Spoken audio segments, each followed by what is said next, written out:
돌보고 양육하고 모시고 그래서 하나의 청의 거북이 증가하고 바로 그러니까 결국 다음 주에는 청년 시민사회 분야의 청년이 굉장히 많이 보시는 그런 한국의 모습이죠. 그래서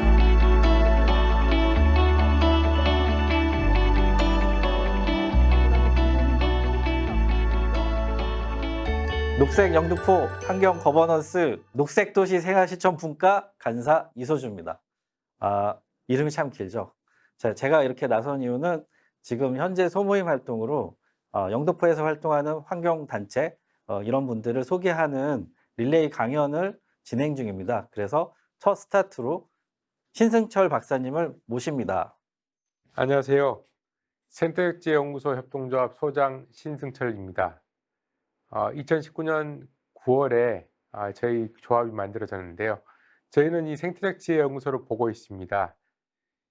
생태적지혜연구소는 지금 한국 사회에서 그리고 이 서울에서 영등포 구에서 무엇을 할지 또 어떻게 할지에 대한 방향성을 모색하고 있는 단계입니다.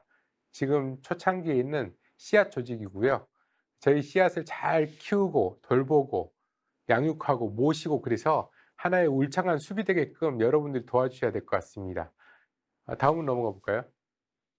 단체 소개를 드리려고 합니다. 단체 소개는 사실 저희가 만들어진 지 1년밖에 안 됐는데 갑자기 그 신종 코로나19 상황이 터지면서 상당히 어려움에 봉착합니다. 그래서 사실상 실체가 불분명하다 할 정도로 줌으로 모임을 갖고 있습니다. 사실 저희가 그 신년 송년회를 할 때 굉장히 그 포부나 야망 또 의지 이런 것들을 밝혔었는데요. 사실 저희도 보고 싶습니다. 그 조합원들이. 근데 사실상 거의 9개월 가량 지금 조합원들 보고 있지 못하다 이런 상황입니다. 그럼 다음으로 넘어가 볼까요? 저희 생태역지연구소의 현황입니다. 영등포 물레동 소재의 철학공방 별난에서 사실 기원이 됐고요. 철학공방 별난은 7년 동안 물레동 소재를 가지고 제 인문학 공부를 해왔던 그런 어떤 공간입니다. 사실 저도 인문학 공부하던 서생이고요. 그러다가 갑자기 2018년도 기후위기 상황이 터져버리니까 저희 철학공방 별난 식구들이 굉장히 그 경각심을 갖고 또 위기의식을 가져서 만나게 됩니다. 그래서 5명이서 결사체를 꾸리게 되고 바로 생태적지연구소의 연구소의 모태가 되었습니다. 그리고 생명위기 시대, 기후위기 시대의 해법으로 생태적 지혜를 제시하고 있고요. 저희는 생태적 지혜 미디어라는 신문 매체를 운영하고 있고 온라인 신문 매체고요. 또한 그 생태 교육이나 어떤 그 연구 활동에 전념하고 있습니다. 다음으로 넘어가 볼까요? 생태적 지혜란 무엇이냐? 사실 공유지에서 싹튼 지혜, 그리고 연결망의 지혜라고 불리는데요. 사실 생태적 지혜는 산림, 하천, 바다, 갯벌과 같은 공유지에서 민중들이 접속하면서 만들어냈던 집단지성 아이디어 암묵지와 같은 겁니다. 우리 그 어머니한테 그 설탕 얼마나 넣을까요? 그러면 적당히 이렇게 얘기하시잖아요. 그게 생태적 지혜입니다. 사실 공유지와 접속한 농부어부, 주부 산파 등이 저장, 종자, 요리, 식생, 발효, 되살림, 살림 등에 대한 어떤 지혜를 성숙시켜 왔습니다. 생태지혜는 또한 세계녹색당의 9가지 원리 중에 첫 번째 원리이기도 합니다. 그리고 생태지혜연구소는 생태지혜를 과거적 지혜가 아니라 미래적 지혜, 그러니까 녹색기술이랄지 첨단 과학기술과 결합된 미래적 지혜로 만들겠다 이런 포부를 밝히고 있습니다. 다음으로 넘어가 볼까요? 저희들의 비전과 가치입니다. 페리스 가달이 3가지 생태학이라는 구도를 따르고 있고요. 마음 생태, 사회 생태, 자연 생태의 구도를 따르고 있습니다. 마음 생태는 주체성 생산이라고 해서 그 일을 해낼 사람을 만들어내는 것이 중요하고요. 사회 생태는 사회적 관계라고 해서 무차별 사회가 아니라 간 공동체적 사회를 구성하는 것이 중요합니다. 또 자연 생태는 사실상 이 생태 위기를 맞서기 위한 제도와 프로그램을 만드는 게 중요한데 왜 제도와 프로그램이 중요하냐면 지금 생태계 위기 상황은 자연주의적으로 즉 몸에 털이 자라듯이 저절로 치유되는 수준을 넘어서 있기 때문입니다. 그런 어떤 자연주의가 생태주의가 아니기 때문에 제도와 프로그램에 대해서도 자연생태는 또 주목하는 영역입니다. 저희 구도는 이렇게 마음생태, 자연생태, 사회생태 이렇게 있습니다. 다음으로 넘어가 볼까요? 단체 연역입니다. 2018년도 9월에 폭염이 끝나고 이제 초동 모임 결성됐고요. 그리고 매거진이 바로 결성됐고 창립 총회 법인 등기를 하고 바로 콜로키움 토론회 강좌 등을 굉장히 좀 열의 있게 하고 있었는데 갑자기 코로나19 사태가 터지면서 줌 체제로 전면적으로 전환을 하게 됩니다. 2월 달에. 그러면서 이 온라인 체제에서 이렇게 활동을 해오면서 콜로키움이나 어떤 토론회 등을 주관해 왔습니다. 지금은 서울연구원 도시인문학 프로젝트하고 그리고 그 동네배움터 미래교육과 그 영등포구 미래교육과에서 주관하고 있는 동네배움터하고 영등포 장애인복지관에서 기후학교 등을 운영할 예정입니다. 다음 넘어가 볼까요? 단체 현황입니다. 물레동이가 44-14번지. 저한테는 익숙하지만 여러분한테는 익숙하지 않을 텐데요. 사실 거기에 소재하고 있고요. 조합원은 31명입니다. 후원회원은 4명이고요. 조직 구성으로는 운영위 및 이사회가 있고 학술위, 편집위 등이 있습니다. 세미나 모임으로는 공동체 연구 모임, 들레지 갓다리 공부 모임, 마음생태 모임, 정동 공부 모임, 기후금융 모임 등 5개입니다. 주간 모임, 제가 파견돼서 하는 모임은 물리예술가 공부 모임, 피스 오브 피스하고 대한경제 모임, 사회적 경제의 그 유력한 어떤 영역인 다람쥐가 또 저희가 주관해서 또 모임을 갖고 있습니다. 그리고 서로 살림 인문학 모임, 서로 살림 농도생협에도 파견돼서 저희가 모임을 주관하고 있습니다. 다음 넘어갈까요? 다음은 활동 소개입니다. 사실 활동이라고 해서 저희가 사실 그 큰 활동을 한 게 아니고 마치 도토리 한 알이 거대한 떡갈나무 숲으로 천일을 일으켜서 창궐 하듯이 작고 소중한 활동들을 해왔다고 생각됩니다. 거기에 대한 한번 그 구도를 활동 현황을 봐보죠. 생태적 지혜 미디어입니다. 서울시 등록한 신문 매체이기도 하고요.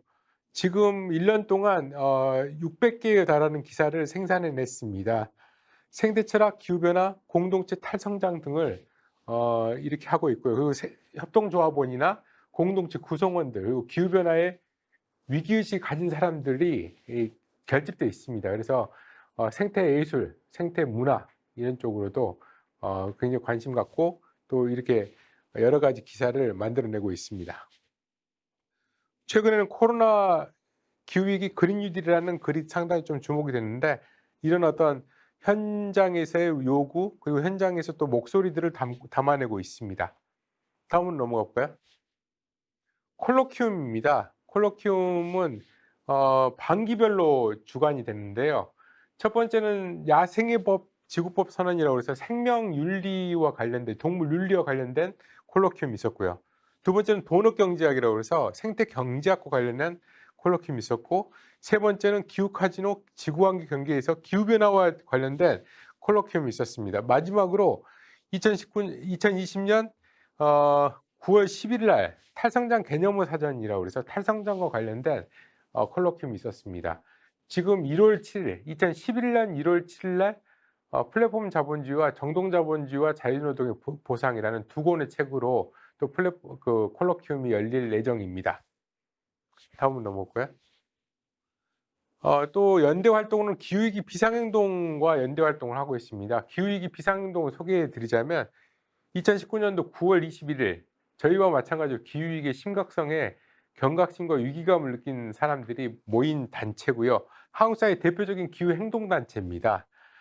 최근에는 2020년 9월 12일 날 우리는 살고 싶다라는 표어로 이 폭우와 태풍에 직면한 한국 사회의 절규를 또 담아내기도 했죠. 사실 생태지연구소 협동조합은 기후위기 비상행동과 처음부터 설립 과정에서부터 그리고 발전 과정까지 함께 왔던 씨앗 조직입니다. 그래서 굉장히 좀 저희한테는 소중한 연대단이다 이렇게 얘기할 수 있을 것 같습니다. 여기 그 기후위기 비상행동에 참여했던 과정들에 대한 사진이 담겨 있고요. 다음으로 넘어가 보죠. 토론회입니다. 호주 국립기후보건센터 보고서가 저희 생태적지연구소가 처음으로 번역 소개한 보고서인데 호주 보고서라고 불립니다. 호주 보고서는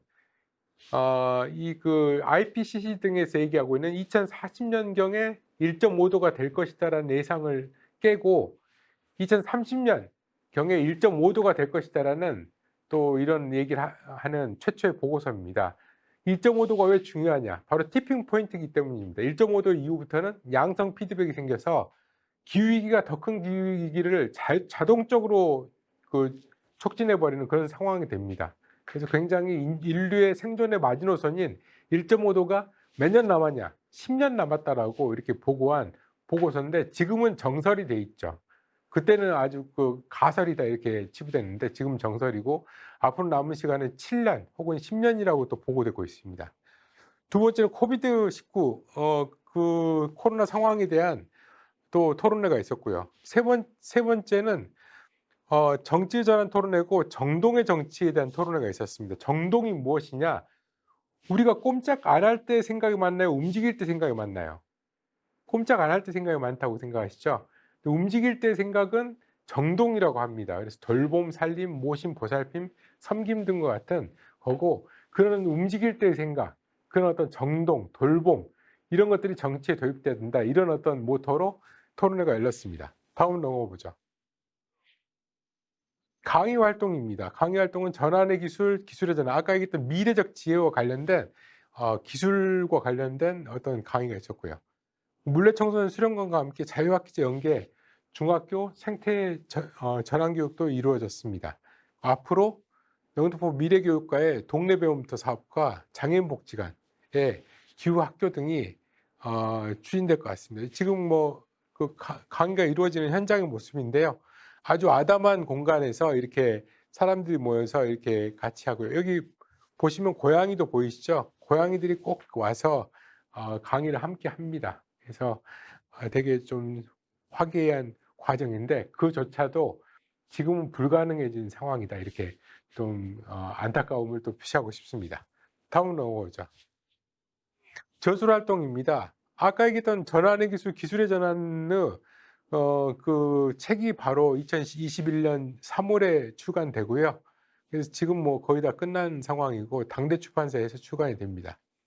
생태민주주의 시리즈라고 해서 알렙 출판사와 계약돼서 생태 시민성, 공동체성, 협치와 관련된 것도 저희가 발간을 합니다. 그래서 구성적 협치라고 해서 2021년도 출간 예정입니다. 저성장시대 협동조합 등이 출간 예정입니다. 저희는 사실 영등포구 물레동 소재의 협동조합임에도 불구하고 영등포구와 긴밀하게 결합해서 활동을 하지 못했던 조합이기도 합니다. 저희의 삶의 기반, 영등포와 더불어서 또 저희 현장에 있는 영등포 구민과 함께 숨쉴 수 있는 그런 조합이 되겠다라고 마지막으로 포부를 밝히고 싶습니다. 이상으로 마치겠습니다. 감사합니다.